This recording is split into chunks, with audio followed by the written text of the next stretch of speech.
आलोक IAS academy channel में स्वागत है दोस्तों। आज का टॉपिक है इंडियन कॉन्स्टिट्यूशन का आर्टिकल नंबर 74। लोकतंत्र में भारतीय संविधान में आर्टिकल नंबर 74 एक प्रमुख अनुच्छेदों में आता है। आर्टिकल नंबर 74 क्या कहता है? कहता है राष्ट्रपति को सहायता और सलाह देने के लिए एक मंत्रिपरिषद होगी, यानी इस देश में एक ऐसी मंत्रिपरिषद का निर्माण किया जाएगा 74 के अनुसार जो राष्ट्रपति को सहायता और सलाह देगी।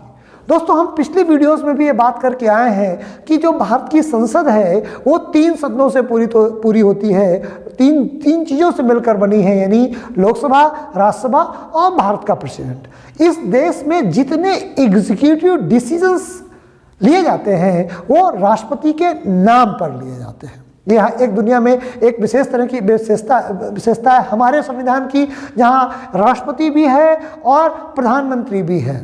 तो राष्ट्रपति के नाम पर जब सारे कार्य किए जाते हैं तो राष्ट्रपति को सलाह देने के लिए एक मंत्रिपरिषद का निर्माण भी किया जाता है तथा ये बताया गया है कि जो मंत्रिपरिषद है वो राष्ट्रपति को सलाह देगी तथा मंत्रिपरिषद का जो हेड है वो भारत का प्रधानमंत्री होगा तथा राष्ट्रपति मंत्रिपरिषद के सलाह के अनुसार कार्य करेगी।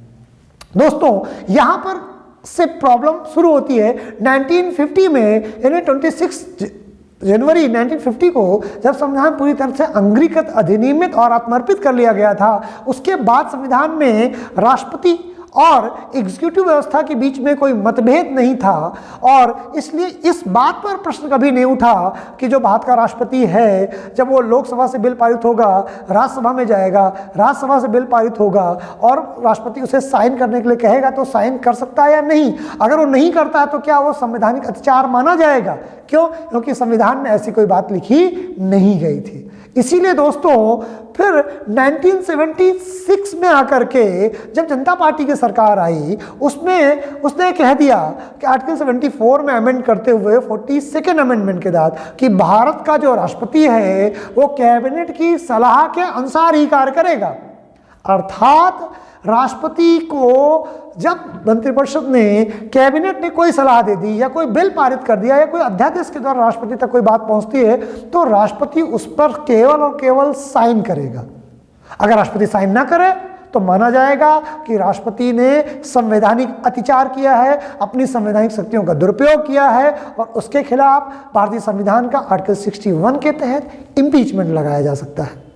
लेकिन 1978 तक आते आते इसमें थोड़े से परिवर्तन किए गए और 44th कॉन्स्टिट्यूशनल अमेंडमेंट में 44वें संविधान संशोधन में यह जोर दिया गया कि राष्ट्रपति एक बार कोई बात पुनर्विचार के लिए कह सकता है। यानी कैबिनेट ने कोई राष्ट्रपति को सलाह दिया, संसद की मंजूरी के बाद या अध्यादेश के बाद या किसी भी नियम के तहत अगर कैबिनेट ने कोई बात, मंत्रिपरिषद ने कोई बात राष्ट्रपति को कही और राष्ट्रपति को उससे असहमति है तो राष्ट्रपति उसे एक बार पुनर्विचार के लिए भेज सकता है। जैसा इसमें लिखा है नोट में कि राष्ट्रपति एक बार पुनर्विचार के लिए कह सकता है। अगर कैबिनेट के पास वो बात गई, संसद के पास वो बात गई और कैबिनेट ने कहा कि नहीं, इसमें हम कोई परिवर्तन नहीं करेंगे और पुनः राष्ट्रपति के पास साइन के लिए वो जाती है तो राष्ट्रपति को साइन करना ही होगा। ये यदि कैबिनेट उसमें परिवर्तन को स्वीकार कर लेती है तो कोई समस्या ही नहीं आएगी। और इस तरह से भारत में राष्ट्रपति को जो 1950 से लेकर के और 1975-76 तक काफ़ी शक्तियां प्राप्त थी, इस बात का विचार करने में कि राष्ट्रपति उसमें कैबिनेट के लिए गए निर्णय पर साइन करेगा या नहीं करेगा, और नहीं करेगा तो क्या होगा, इसके लिए संविधान में कोई ऐसी, जहां तक मेरे पास जानकारी है, कोई विशेष व्यवस्था नहीं थी जिसके माध्यम से राष्ट्रपति पर कोई भी इम्पीचमेंट जैसी प्रक्रिया से गुजरना पड़े। लेकिन क्योंकि उस समय कांग्रेस बहुत शक्तिशाली थी और कांग्रेस के द्वारा निर्णित व्यक्ति ही राष्ट्रपति बनता था तो कभी कोई विभेद की स्थिति आई ही नहीं।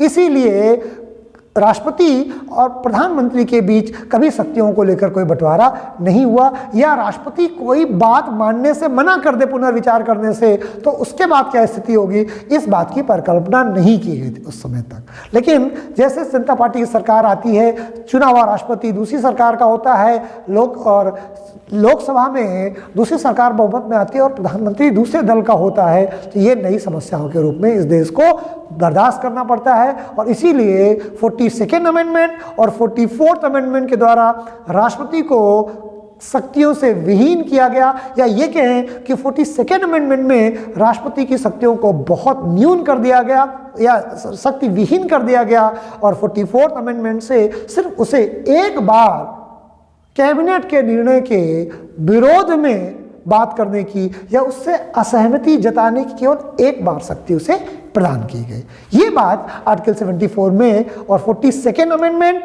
जो ये बात जोड़ी गई है, ये 44th कॉन्स्टिट्यूशनल अमेंडमेंट के द्वारा, कॉन्स्टिट्यूशनल अमेंडमेंट संविधान संशोधन द्वारा की गई है।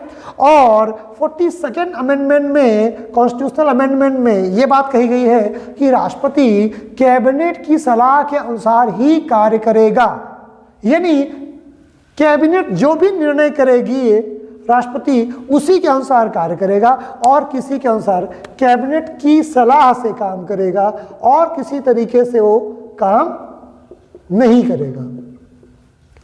सलाह से काम करेगा और किसी तरीके से काम नहीं करेगा। दोस्तों, उसके बाद ये कहा गया आर्टिकल 74 में सेकेंड क्लास में कि मंत्रियों ने राष्ट्रपति को कोई सलाह दी है, इस बात की न्यायालय में जांच नहीं की जा सकती। यानी जो भारत की कैबिनेट है, मंत्रिपरिषद है, मंत्रियों ने राष्ट्रपति को क्या सलाह दी है, ये राष्ट्रपति और कैबिनेट के मैटर का है। इस विषय पर संविधान ने स्पष्ट रूप से बात कह दी है कि इस बिंदु पर कि मंत्रिपरिषद ने राष्ट्रपति को क्या सलाह दी है, इस बात पर कोई भी व्यक्ति सुप्रीम कोर्ट या हायर कोर्ट या सर्वोच्च न्यायालय नहीं जा सकता और ये बात प्रश्न नहीं उठा सकता कि कैबिनेट को ने राष्ट्रपति को क्या सलाह दी है। दोस्तों, उम्मीद है कि आर्टिकल 74 आपको समझ में अवश्य आया होगा। अगर आर्टिकल 74 आपको समझ में आया है तो उसमें इस वीडियो का गहन अध्ययन करिए बार बार, और अगर कोई कमी रह गई है मेरे एक्सप्लेनेशन में तो आर्टिकल 74 से संबंधित कोई भी कमेंट आप प्रश्न इसमें करिए, यथोचित मैं शीघ्र आपकी क्वेरीज को शांत करने का प्रयास करूंगा। दोस्तों, आर्टिकल 74 को मैंने यहाँ पर समाप्त कर दिया है। उम्मीद है कि ये वीडियो आपको पसंद आया होगा। नमस्कार, जय हिंद, जय भारत।